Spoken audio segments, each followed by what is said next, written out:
Olá, pessoal! Dando continuidade ao conteúdo de genética e hereditariedade, a gente vai ver um pouquinho sobre algumas características acerca do que a gente viu na aula passada e tentar entender algumas questões que foram um pouquinho complexas de ser entendido, assim, de primeira, para todo mundo. Alguns provavelmente entenderam, outros ficaram com um pouco de dúvida, mas a gente vai tentar tirar todas as dúvidas agora nessa aula, certo? Então, para iniciar, quando a gente fala de hereditariedade, a gente está falando de questões com heranças genéticas que vêm do nosso DNA. Então, o nosso DNA, nosso material genético, é onde guardam todas as informações. E essas informações do DNA, eles, quando passam por uma etapa da nossa divisão celular, eles se condensam e estão lá nos nossos cromossomos. Então, vejam só, aqui é uma pontinha do nosso cromossomo e nele vão estar várias fitas de DNA nesse cromossomo que vão estar algumas nossas características. Por exemplo, cor do cabelo, cor da pele, se eu escrevo com a mão direita, com a mão esquerda, enfim, outras características. E algumas delas, como a gente viu, elas podem ser recessivas ou dominantes, ou seja, aquela característica que vem com maior facilidade são as características dominantes. Por exemplo, se o meu pai tem olho azul e minha mãe tem olho castanho, a maior probabilidade é de eu ter nascido com olho castanho, já que a coloração castanho ele é uma característica dominante em comparação à coloração azul, certo? Então existem algumas características que a gente tem que compreender para conseguir fazer sentido essa questão dos estudos da lei de Mendel quando fala sobre hereditariedade, certo? E genética. Então, continuando, vocês lembram que a gente comentou sobre os alelos, que são os pares de informações que vêm junto nos cromossomos? Então, só uma informaçãozinha para vocês não acabarem se confundindo. Eu representei o cromossomo na aula passada dessa forma, certo? Um par de cromossomos. E aqui eles estão representados na forma de X. É porque esse cromossomo aqui ele sofreu uma multiplicação desse material genético, então ele fica nessa forma, no qual eles vão ter duas cromátides irmãs, certo? Então aqui a gente tem, da mesma forma, um cromossomo e aqui a gente tem outro cromossomo, certo? Então só para vocês não se complicarem quando forem interpretar os cromossomos com formatos diferentes. Então vejam só, cada uma dessas características, elas estão aqui em uma mesma linha, estão alinhadas, é o que a gente chama de alelos. Então, veja que aqui os alelos eles trazem essas características que vão estar especificamente em uma mesma área do cromossomo, nesses cromossomos em pares, como a coloração do olho, coloração do cabelo, algo do tipo. Então, vou dar um exemplo para vocês utilizando aquele quadro de Pinet que eu comentei na aula passada. Então, vejam só. Veja que aqui eu tenho um pai e uma mãe. Esse pai e essa mãe, elas tiveram um filho que foi essa criança daqui, certo?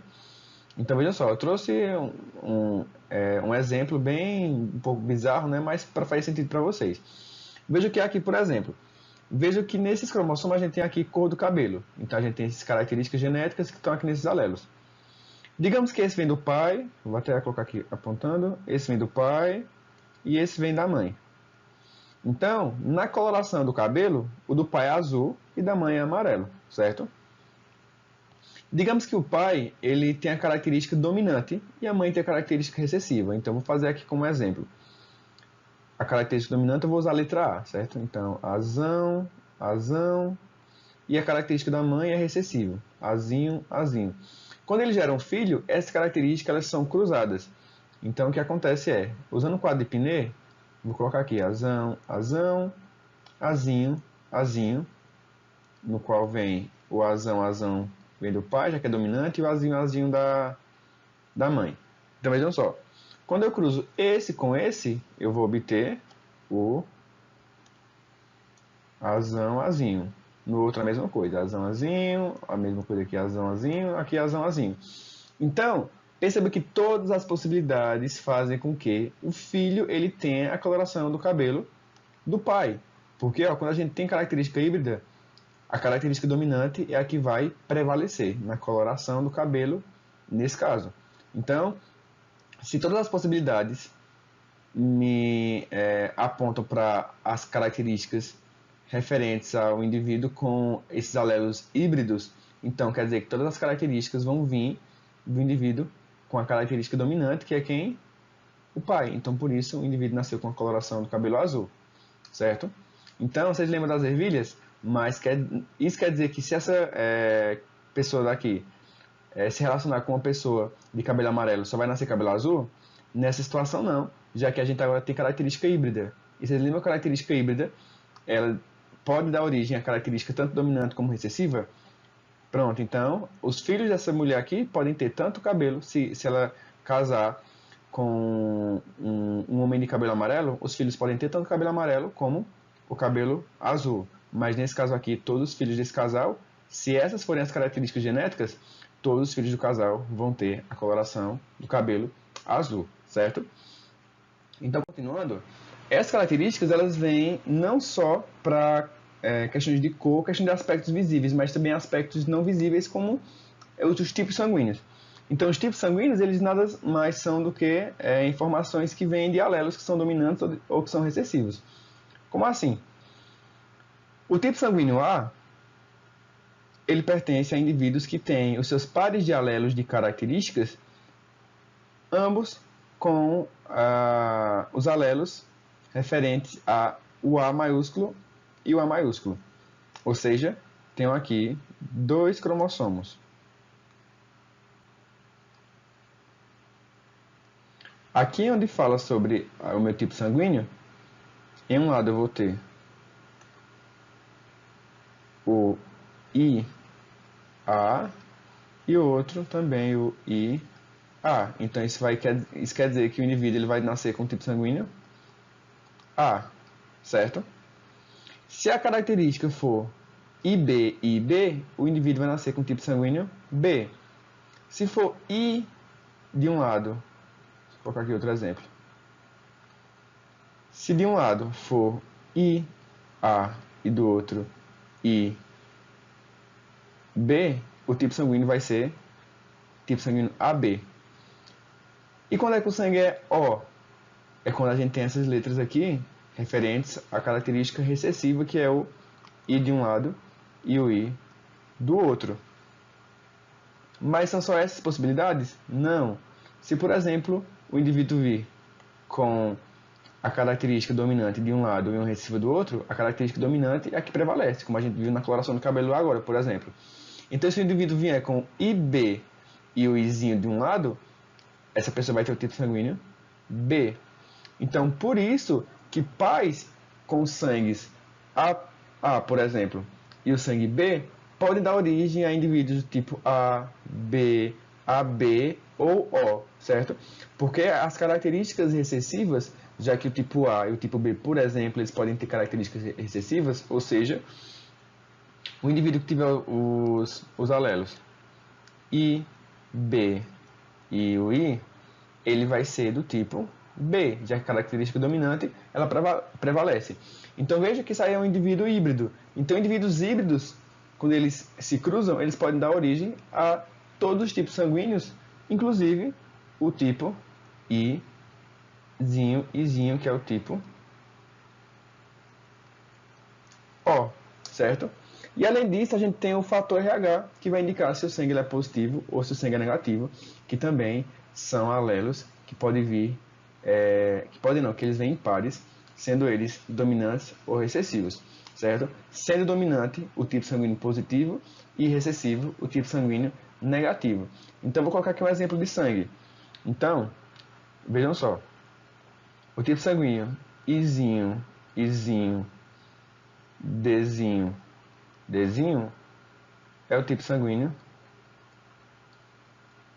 O negativo, certo? Que também chamamos de doador universal. Então aqui a gente tem os tipos sanguíneos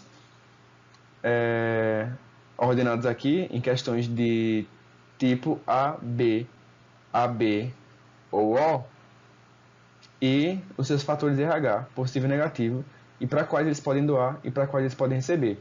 Sendo que o tipo AB positivo, eles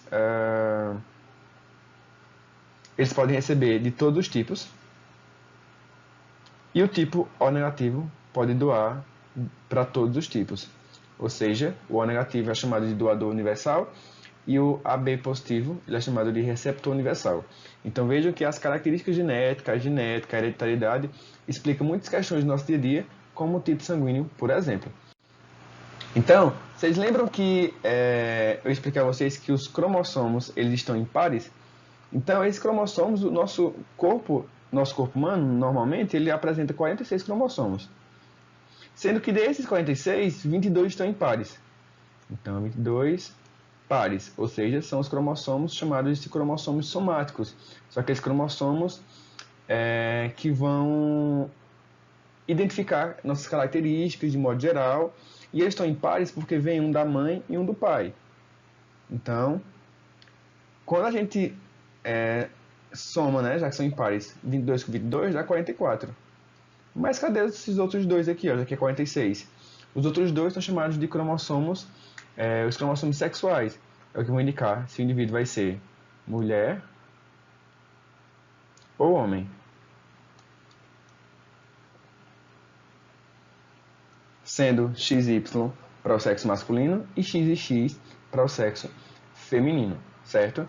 Existem algumas modificações genéticas, como é o exemplo da aneuploidia, que o indivíduo ele apresenta um cromossomo a mais. Então, esse indivíduo aqui, no lugar dele ter 46 cromossomos, ele vai apresentar 47 cromossomos, já que ele vai ter uma aneuploidia, que é um cromossomo a mais, que é uma alteração genética no cromossomo, ou melhor, é uma mutação no cromossomo 22, ou melhor, 21. Então, no lugar dele ter um par, ele vai ter 3 cromossomos aí nesse cromossomo 21. Então, aneuploidias são alterações cromossômicas numéricas que pode se caracterizar pelo aumento ou diminuição de um tipo de cromossomo. Então, nesse caso aqui, o desenho que eu trouxe para vocês, é uma situação no qual o indivíduo ele apresenta 47 cromossomos, que é o aumento e não diminuição dos cromossomos, certo?